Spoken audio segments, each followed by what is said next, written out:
Let me speak straight to you, the joint force, our warriors on the front lines.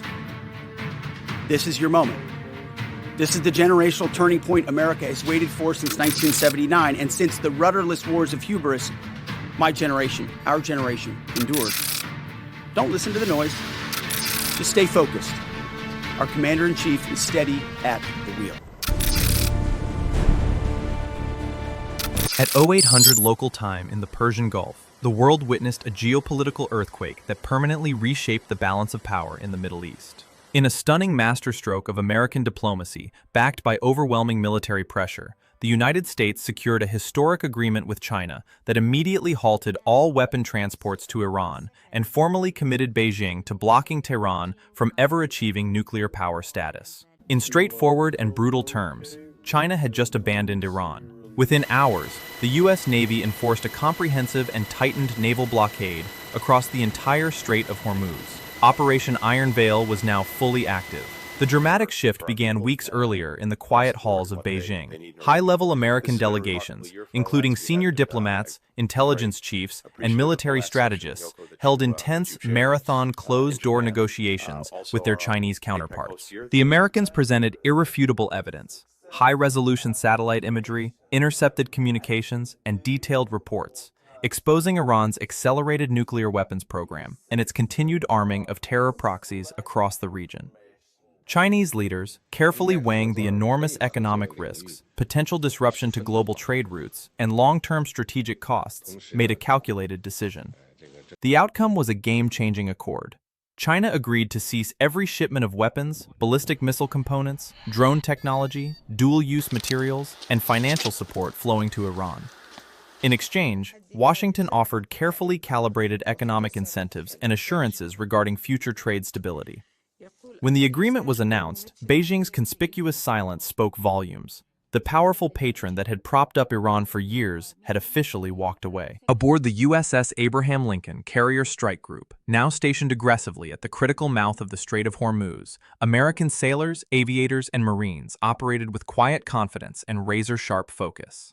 The massive flight deck hummed with non-stop activity as deck crews carefully armed squadrons of F-35C Lightning II stealth fighters with the latest precision-guided munitions.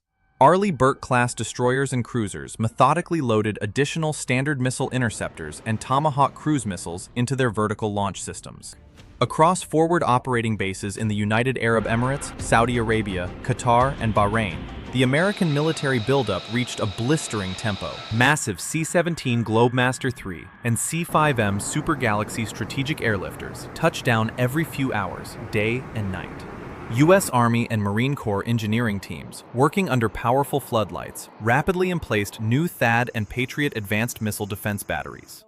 Convoys of heavy transport trucks delivered fresh pallets of interceptor missiles that were immediately integrated into the expanding air defense shield. Additional squadrons of F-35s and F-15E Strike Eagles arrived and were quickly brought to full combat readiness.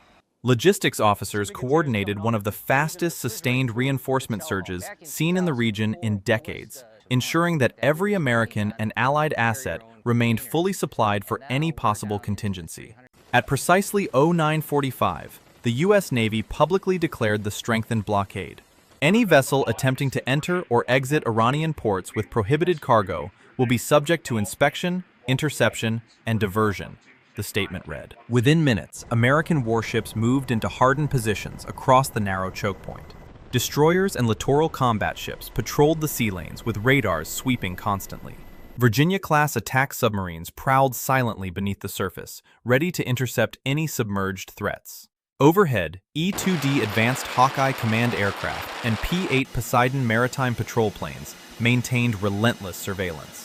Flights of F-35C stealth fighters roared off the Lincoln's deck for continuous combat air patrols, their sensors monitoring every movement along the Iranian coastline and ports. Iranian-flagged tankers and cargo ships were systematically hailed over radio, boarded when necessary by specialized U.S. Navy boarding teams, inspected and turned back. The once heavy flow of fuel, spare parts, and critical weapon components into Iran slowed to a mere trickle, creating immediate pressure on the regime. In Tehran, the reaction was one of absolute shock and fury. IRGC commanders, who had long relied on steady Chinese resupply for their ballistic missiles, advanced drones, and nuclear infrastructure, now found themselves strategically isolated and dangerously exposed. Missile production lines, already degraded by earlier strikes, faced permanent shortages of essential components and raw materials. Nuclear facilities lost their covert supply chains for high-precision centrifuges and restricted technologies. Iranian state media erupted with angry denunciations, labeling China a backstabber and traitor to the resistance axis. But Beijing offered no defense or clarification. The vital strategic lifeline Iran had depended upon for over a decade had been severed in a single decisive stroke. Meanwhile, across every major U.S. base in the Middle East, American forces continued accelerating their preparations for any possible escalation. Munitions depots swelled with thousands of precision-guided bombs, anti-ship missiles, and advanced air-to-air ordnance. Senior commanders reported exceptionally high readiness levels, knowing that if conflict erupted, Iran would face a United States that possessed total superiority in air power, naval dominance, missile defense, logistics, and, most importantly, sustained resupply capability. By late afternoon, the strategic reality had become undeniable to intelligence agencies worldwide. Iranian speedboats that routinely harassed merchant traffic now stayed close to their own shores. IRGC naval vessels remained pierside. Proxy militias in Iraq, Syria, Lebanon, and Yemen received no fresh orders or resupply promises. As the sun dipped toward the horizon over the Strait of Hormuz, the USS Abraham Lincoln turned into the wind once more. Another powerful wave of F-35 Lightning IIs launched into the gathering darkness, their lights disappearing into the vast sky, a constant visible symbol of unchallenged American power.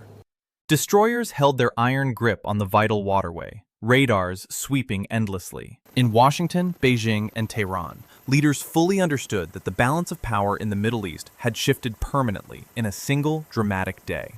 In one masterful blend of brilliant diplomacy, strategic pressure, and raw naval strength, the United States had achieved a decisive victory. China's abandonment of Iran marked the end of an era of unchecked proxy warfare. The tightened blockade of Hormuz had become an iron stranglehold. America now held the upper hand both on the potential battlefield and at every negotiating table. Operation Iron Veil had redrawn the strategic map of the region without a major shot being fired in this final phase. The world watched in awe as the United States enforced a new reality, one defined by overwhelming strength, strategic patience, and unbreakable leverage. For Iran, the options had narrowed dramatically. The masterstroke was complete, and its consequences would resonate across the Middle East and beyond for years to come.